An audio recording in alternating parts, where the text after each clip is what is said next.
mums ir jāizvēlās kempera pamata apgaismojums. Mums ir 3 izvēles. Pirmais variants – Ember 2200 kelvini, siltais tonītis.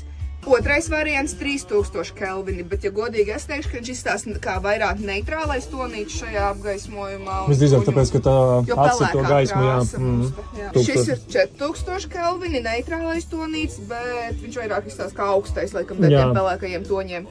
Kā raksta komentārā, kuru toni mums izvēlēties, es vairāk sliecos uz Ember 2200. Un visas lentas mēs tagad darbinam no uzlādes stacijas.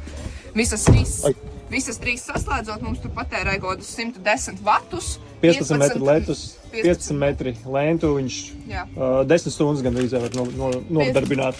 15 metri lenta, 11 vati uz metru, gandrīz cik stundas bija? Gandrīz 10. Gandrīz 10, jā. Var iedarbināt ar šo te un vēl barošanas bloki, tieši uz 220 arī uzreiz viss ir no ledakcijām.lv.